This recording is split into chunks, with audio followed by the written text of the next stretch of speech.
नमस्कार, बहुत बहुत स्वागत है आपका आर न्यूज नेटवर्क में। मैं हूं आपके साथ नेहा। गाजियाबाद के शास्त्री नगर इलाके में एक होटल और बैंक्वेट के संचालन को लेकर विवाद गहराता जा रहा है। स्थानीय निवासी ने जीडीए से शिकायत करते हुए आरोप लगाया है कि रिहायशी क्षेत्र में नियमों को दरकिनार कर होटल और बैंक्वेट को संचालित किया जा रहा है। मामला SB 26 शास्त्री नगर में स्थित TRO 7 होटल और बैंक्वेट से जुड़ा हुआ है।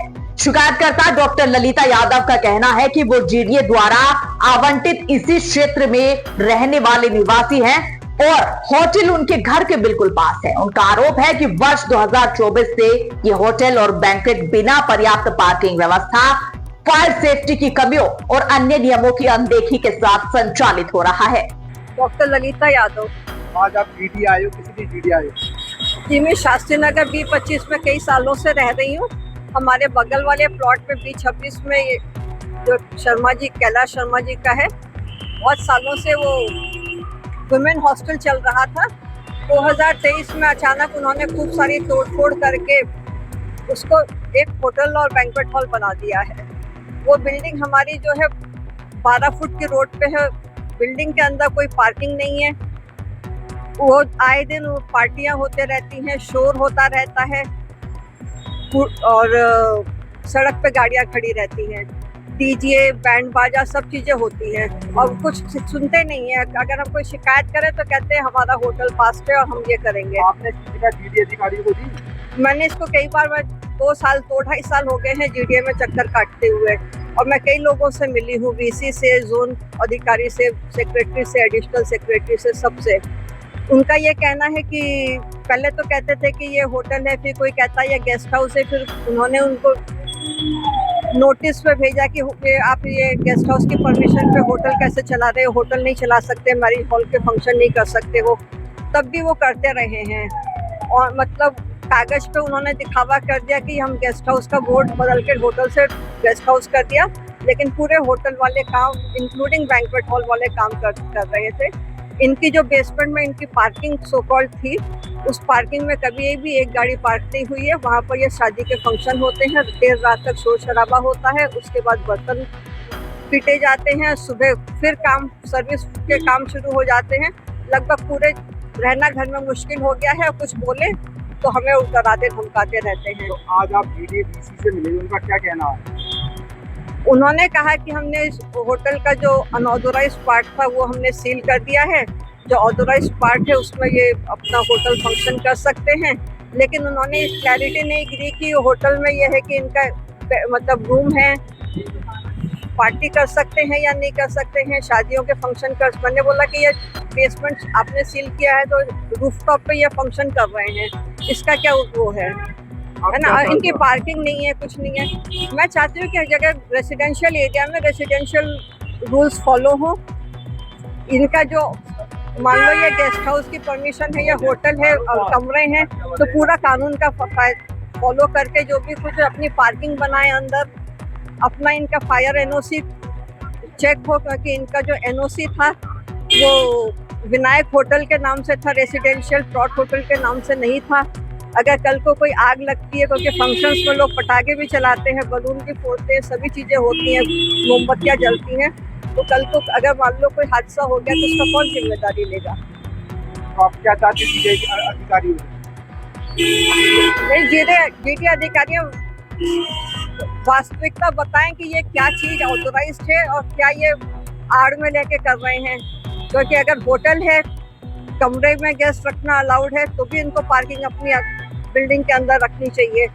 और ये कि फंक्शन कर रहे हैं तो कैसे कर रहे हैं, और फंक्शन 100, 150, 200 लोगों के तक के फंक्शन ये करते हैं उस जगह पे, तो कितने लोगों के आने जाने की भीड़ हो जाती है। भीड़ में मान लो कोई मिसहैप हो जाए, कुछ हो जाए, तब क्या करा जाएगा?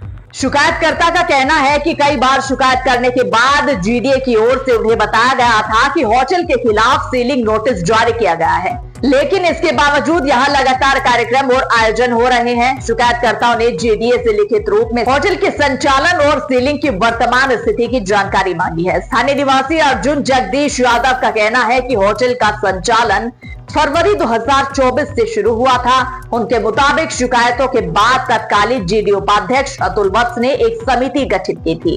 अर्जुन यादव के अनुसार समिति की रिपोर्ट में सामने आया था कि जिस जगह होटल और बैंक्वेट संचालित किया जा रहा है वहां स्वीकृति के अनुसार अलग उपयोग की अनुमति थी, जबकि मौके पर होटल और बैंक्वेट का संचालन किया जा रहा है।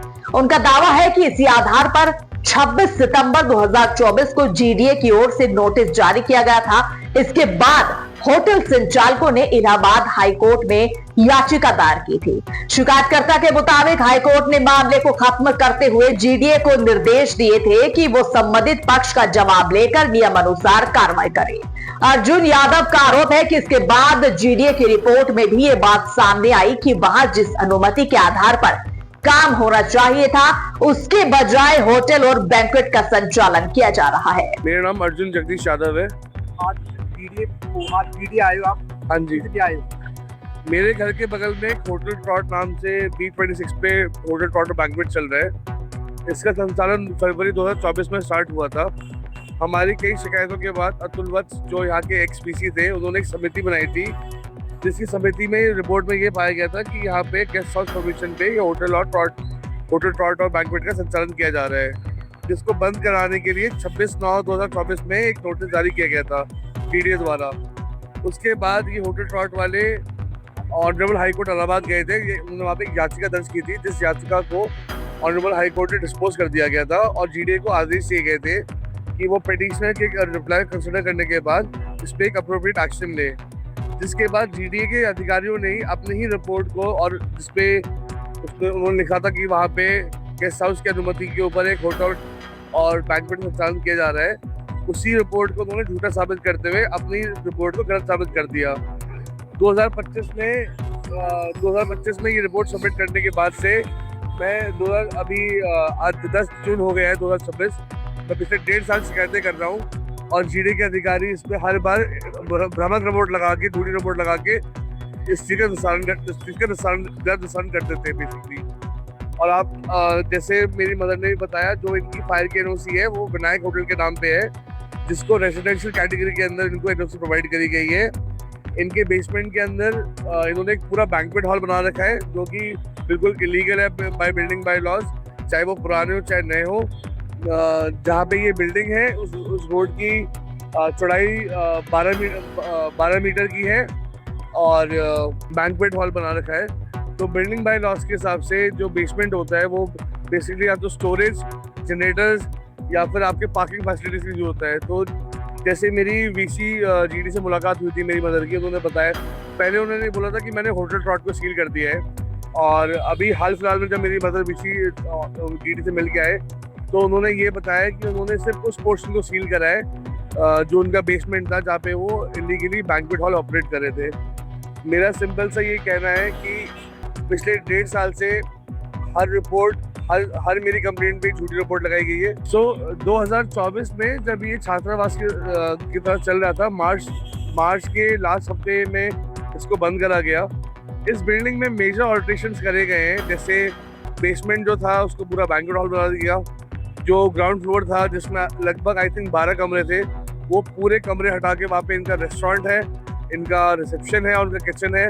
जो रूफ टॉप एरिया था जहाँ पे इन लोगों का हॉस्टल वालों का मेस हुआ करता था और कैंटीन हुआ करता था, उनको इन्होंने हटा के वहाँ पे लग्जरी स्वीट्स जो रूम्स बना दिए हैं और रूफ टॉप कैफे बना दिए हैं। So as per my knowledge, ये जो होटल बैंक्वेट जो भी ऑपरेट कर रहे हैं जिस बिल्डिंग में, इनका मैप भी पास नहीं है। इनका मैप पुराने नक्शे के अनुसार पास है।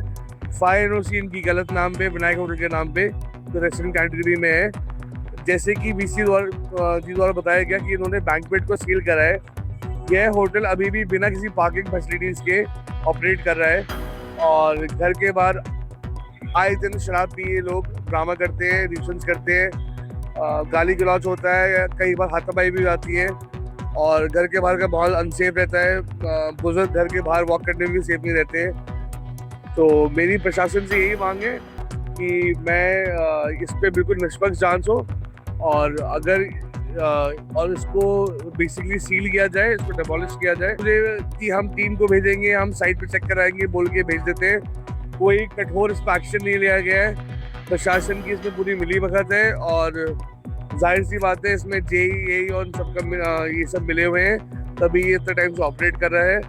और कल को यहाँ पे जैसे आपने देखा होगा दिल्ली में भी होटल में आग लगी थी जो रेजिडेंशियल एरिया में चल रहा था, जिसके पास BNB का लाइसेंस था और वो 6 रूम्स के पास होने के पास वो 21 रूम चला रहे थे और बेसमेंट में भी। अगर यहाँ कोई भी इस प्रकार की घटना होती है इस होटल ट्रॉट क्योंकि रेजिडेंशियल एरिया है और मेरा घर उसके बिल्कुल बगल में है, तो उसकी पूरी जिम्मेदारी GDA प्राधिकरण है और प्रशासन की होगी। उन्होंने आरोप लगाया कि इसके बावजूद आगे कोई कार्रवाई नहीं बढ़ी और पिछले करीब 1.5 साल से वो लगातार अधिकारियों के चक्कर लगा रहे हैं। शिकायतकर्ताओं ने होटल की फायर NOC को लेकर भी सवाल उठा दिए हैं। उनका आरोप है कि फायर NOC किसी दूसरे नाम से जारी की गई है, जबकि मौके पर होटल और बैंक्वेट का संचालन हो रहा है। उन्होंने ये भी आरोप लगाया कि होटल के बेसमेंट में बैंक्वेट हॉल बनाया गया है जो बिल्डिंग नियमों के खिलाफ है। स्थानीय निवासी का कहना है कि रिहायशी इलाके में इस तरह के बड़े आयोजन होने से आसपास रहने वाले लोगों को तेज आवाज, भीड़ और अन्य परेशानियों का सामना करना पड़ता है। उन्होंने प्रशासन पर भी सवाल उठाते हुए कहा कि हर बार अधिकारियों की ओर से टीम भेजने और जांच कराने की बात कही जाती है, लेकिन जमीनी स्तर पर कोई ठोस कार्रवाई नहीं होती। उनका आरोप है कि अगर किसी भी तरह की दुर्घटना होती है तो इसकी जिम्मेदारी GDA और संबंधित प्रशासनिक विभागों की होगी। वहीं इस पूरे मामले में अब निगाहें GDA की कार्रवाई पर है। स्थानीय लोग मांग कर रहे हैं कि होटल और बैंक्वेट के संचालन की जांच कर नियमों के अनुसार कार्रवाई की जाए।